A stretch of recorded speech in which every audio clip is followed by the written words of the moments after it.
écriture sainte a été envoyée à l'humanité il y a 14 siècles. Le Saint-Coran.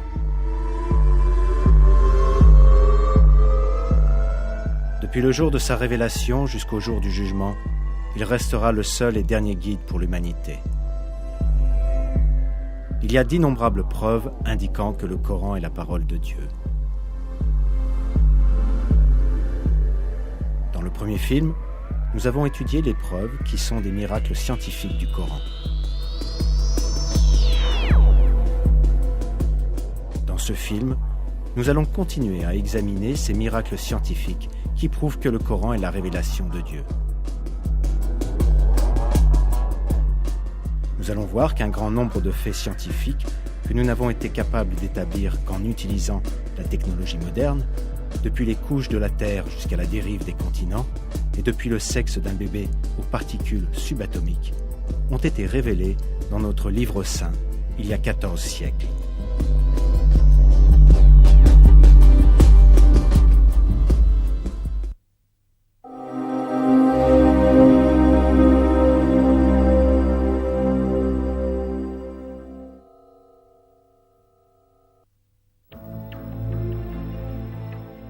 La théorie du Big Bang, qui a été acceptée à l'unanimité par le monde scientifique au XXe siècle, prouve que l'univers est apparu dans une gigantesque explosion.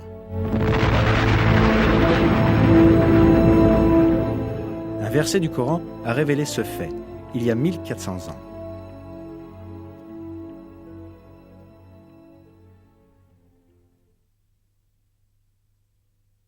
Ceux qui ont mécru n'ont-ils pas vu que les cieux et la terre formaient une masse compacte ? Ensuite nous les avons séparés et fait de l'eau toute chose vivante. Ne croiront-ils donc pas ?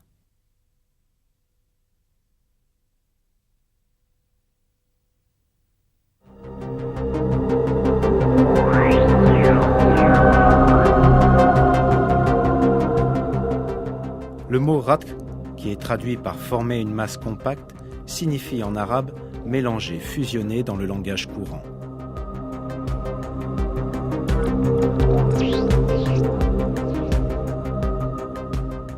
Le verbe séparer dans la phrase « nous les avons séparés » correspond au verbe arabe fataka et implique le désassemblage ou la destruction de la structure des éléments unis les uns aux autres. Un fait scientifique très important est décrit ici, la séparation des cieux et de la terre. Curieusement, aux premiers instants du Big Bang, la matière tout entière de l'univers était concentrée en un seul point. Les cieux et la terre, qui n'étaient pas encore créés, se trouvaient dans cet unique point. Puis ce point explosa violemment, en forçant la matière à se désunir, tout comme cela est décrit dans le verset.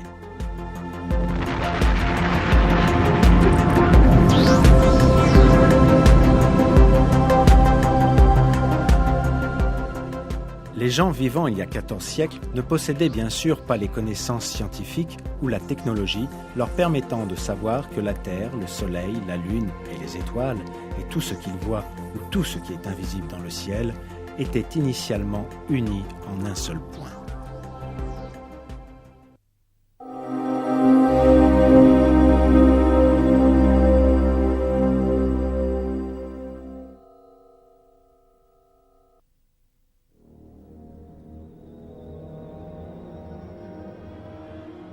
Dans le Coran, Dieu attire notre attention à un attribut très important du ciel.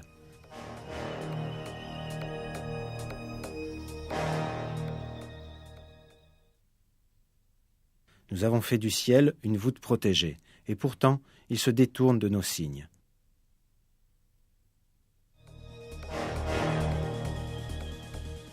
La nature protectrice du ciel, révélée dans le Coran, n'a été découverte qu'à notre époque. L'atmosphère entourant la Terre nous protège de dangers mortels. En détruisant de nombreux météores, gros et petits, lorsqu'ils s'approchent de la Terre, elle les empêche de tomber sur Terre et de blesser les êtres vivants.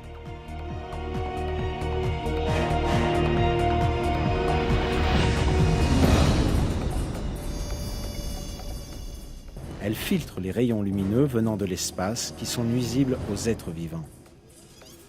Elle protège également la Terre du froid glacial de l'espace, dont la température est d'environ moins 270 degrés. En plus de l'atmosphère, il existe une autre couche formée par le champ magnétique de la Terre, qui sert de bouclier contre les radiations nuisibles qui menacent notre planète. Les ceintures de Van Allen. Grâce aux ceintures de Van Allen, les énormes émissions d'énergie appelées éruptions solaires qui surviennent fréquemment à la surface du Soleil ne détruisent pas la vie sur Terre. En bref, un système parfait est à l'œuvre bien au-dessus de la Terre. Il entoure notre monde et le protège contre les menaces extérieures. Il est frappant de voir que cela a été révélé il y a 1400 ans dans le Coran. Un autre verset traitant de la même information indique :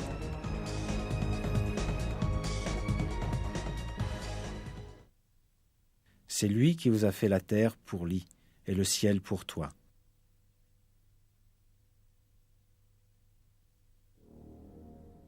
Ici, le ciel est décrit par le terme arabe al-sama bina. En même temps que le sens de dôme ou de toit, ce mot possède une autre signification. Il décrit aussi un type d'abri ressemblant à une tente utilisée par les bédouins arabes. En décrivant le ciel comme une structure en forme de tente, le Coran souligne que c'est une forme de protection contre les éléments extérieurs. C'est la protection que l'atmosphère offre contre les météores et les rayons cosmiques. Tous ces faits montrent que cette information qui a été obtenue par l'humanité à la suite de longues recherches scientifiques a été communiquée dans le Coran il y a 1400 ans, quand il n'y avait aucun engin spatial ou télescope géant.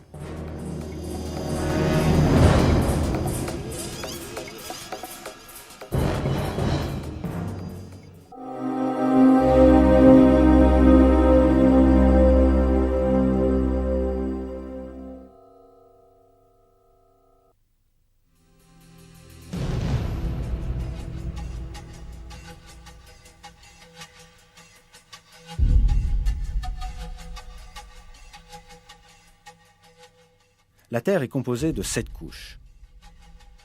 La première couche est l'hydrosphère, qui englobe toutes les eaux de la surface terrestre. La seconde couche, la lithosphère, est une strate dure formant la couche supérieure de la Terre. Son épaisseur moyenne est de 80 km. Elle est plus froide et dure que les autres strates et forme ainsi l'enveloppe de la Terre. La troisième couche est l'asténosphère.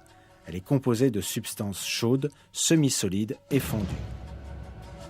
Les quatrième et cinquième couches, respectivement le manteau supérieur et le manteau inférieur, forment une région à haute température épaisse d'environ 2900 km, composée de roches semi-solides.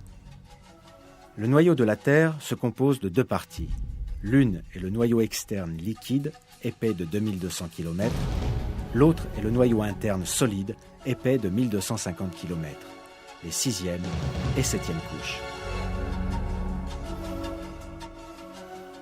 Le fait que la Terre se compose de telles strates